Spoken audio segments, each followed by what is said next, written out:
Okay, so we've all been there, right? That sudden, unwelcome jolt of stress Hmm. or anxiety just kind of hitting you out of nowhere. Oh, absolutely. Or even just that slow creep of feeling overwhelmed. Exactly.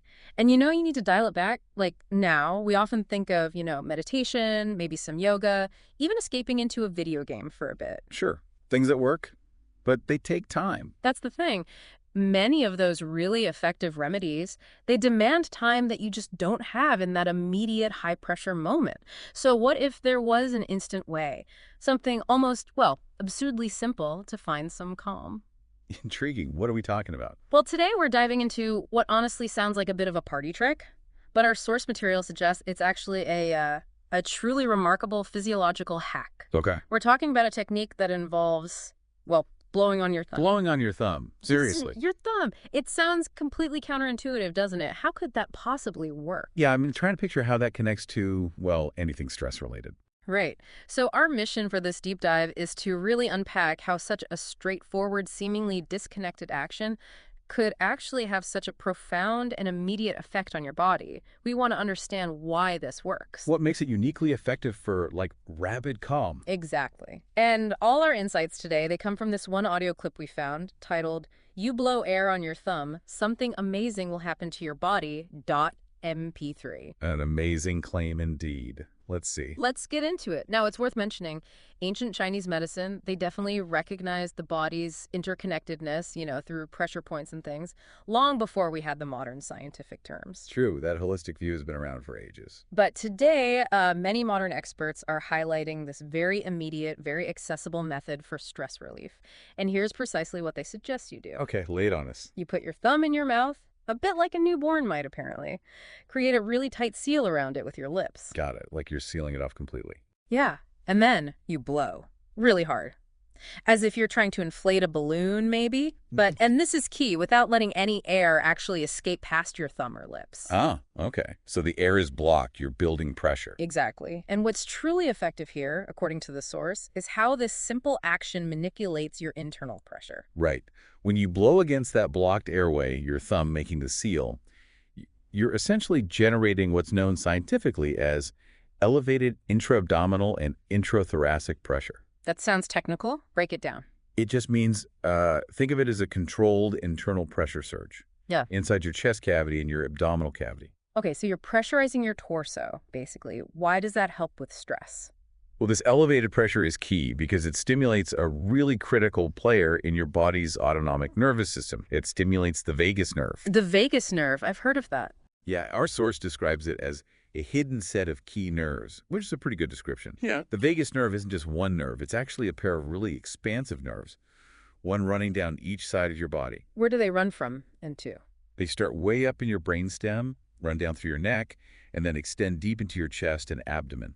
They connect to, well, lots of your vital organs: heart, lungs, digestive tract. Wow. Okay, so they're really connected. Very connected. Yeah. And if we link this back to stress, the main role of stimulating these nerves, specifically, is to activate your parasympathetic nervous system. That's the rest and digest system, right? As opposed to fight or flight. Exactly. It's your body's calming system.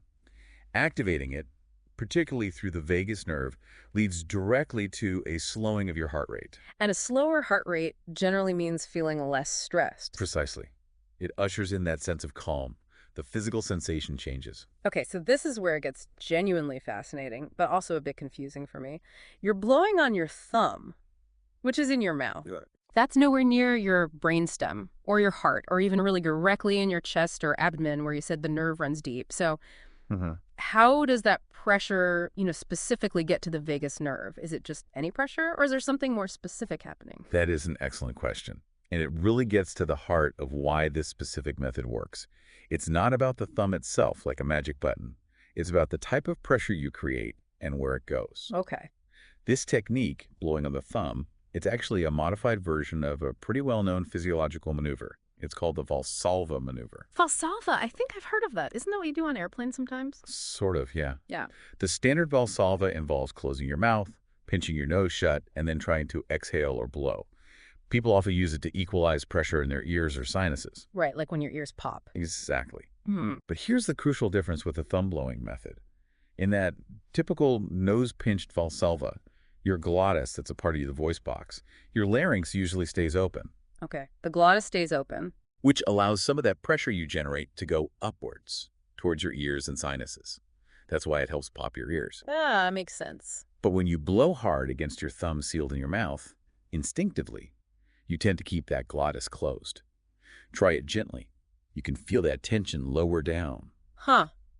Okay, I think I feel what you mean. It's a different kind of strain. Yes, and that is the key distinction.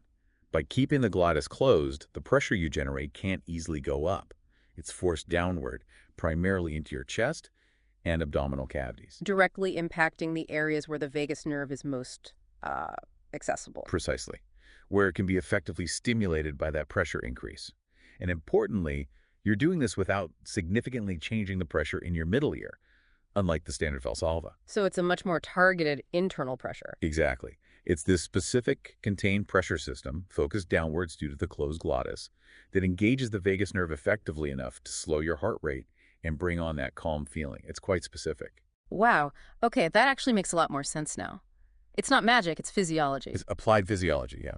So what does this all mean for you listening right now? Well, it means you now have this surprisingly potent, incredibly accessible center. I mean, you always have your thumb and immediate technique. Something to try the very next time stress strikes and you need to calm down fast. Right.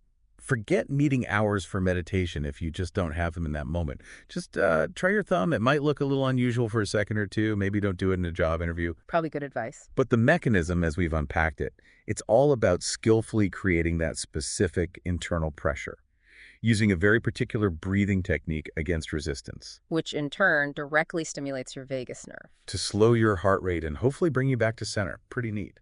It really is. And I think this simple trick, it just highlights a truly remarkable phenomenon, doesn't it? How seemingly disconnected actions or everyday body parts can produce really profound and targeted effects. If you understand the underlying physiology.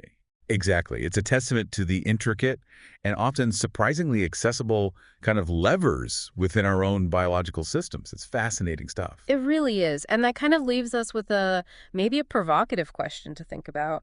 What other unexpected connections or natural biohacks might our bodies hold? Things waiting to be discovered or just better understood? Things that could offer equally straightforward solutions to everyday challenges, maybe. Yeah.